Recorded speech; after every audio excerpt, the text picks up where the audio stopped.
The only thing you can make, manufacture, beg, borrow, steal generally is drugs. I know it's not a single item, but kind of that everything else you can kind of use what's available and get creative.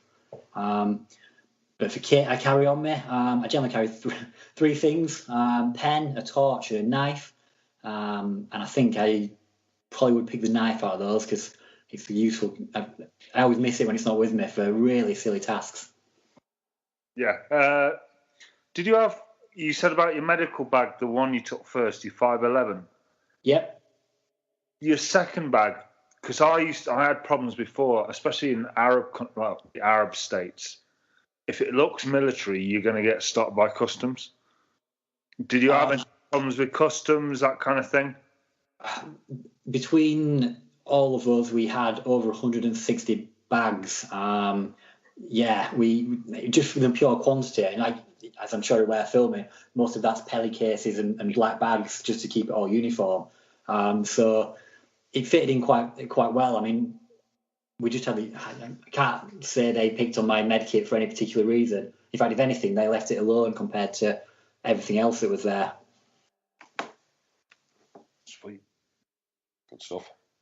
You've obviously been through it, I wouldn't say as a novice, that's completely the wrong term, but in a new environment the first time, and then you've gone back as an experienced expedition medic the second time and taken more lessons away from it.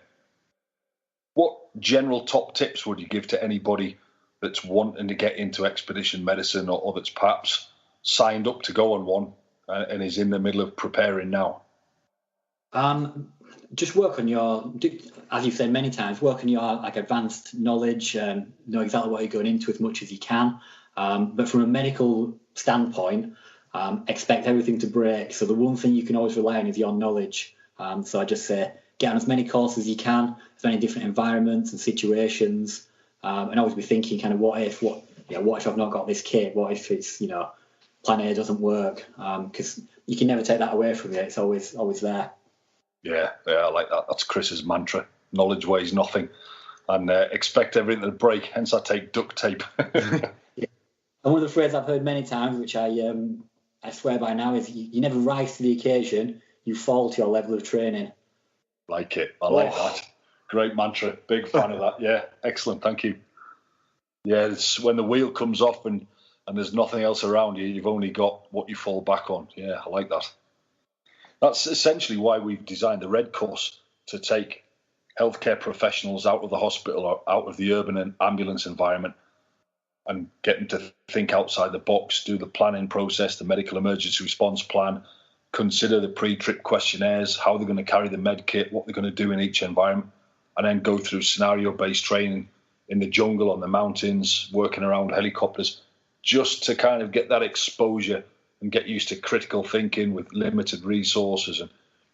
But there's other courses, and I think one of the courses that we would always recommend is that the HSE Offshore Medic course. It's obviously geared for a different environment, but you are working alone. You have got that mentality of reaching back to a medical director. You do touch on primary field care, or not primary care, I guess.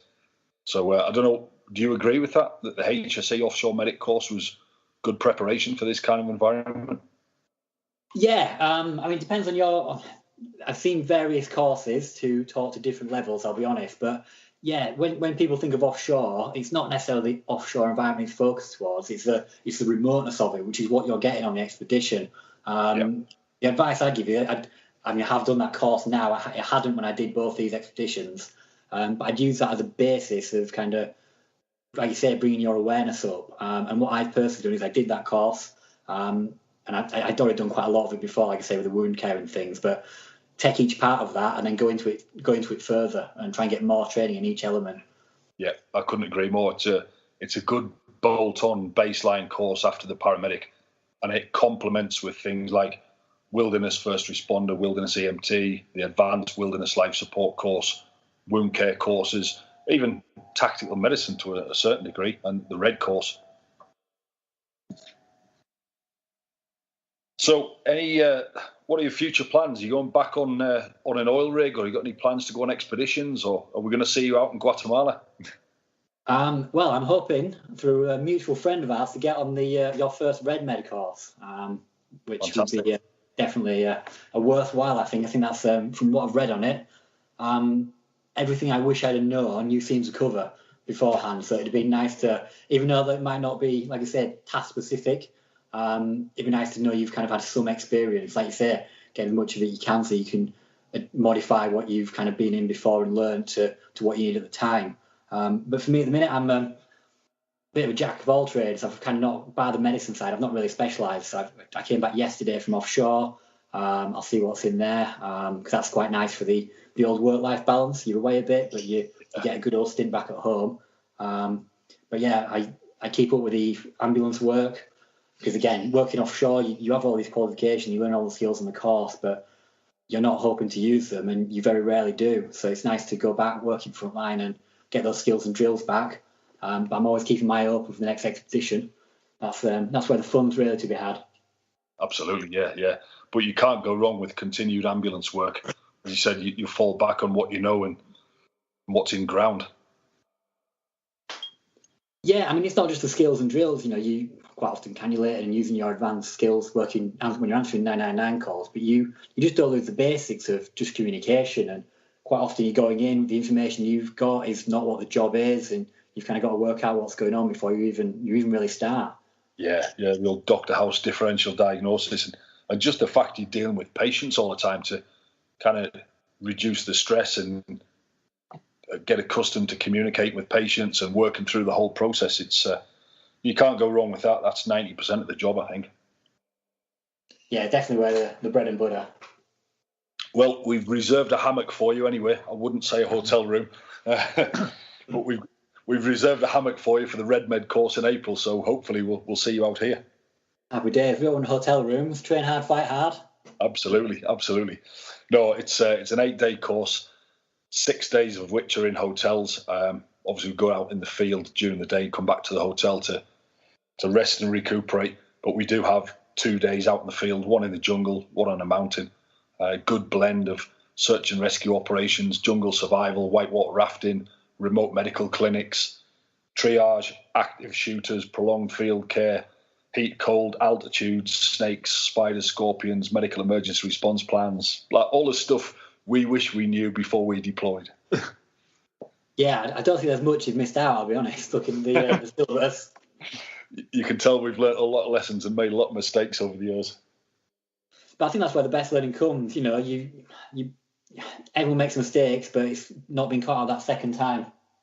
Yeah, exactly. The key is to learn from it. Well, Grant, my coffee's cold. I don't know about your tea. That is gone a long time ago. Yeah. Well, likewise. We're going to shoot off and have another brew, but it's been an absolute pleasure to have you on the podcast, mate. It's been brilliant, and thank you very much for the gems, pearls and nuggets of information. It's really, really valuable to people out there that are perhaps thinking of going into expedition medicine. Thank you very much. My pleasure. It'd be great chatting with you guys. Brilliant. Let's keep in touch, and hopefully we'll see you out here soon. Fingers crossed for April. Yeah, great stuff. All the best, mate. Take care, and I'll speak to you soon. And you. Bye. Cheers. Bye-bye.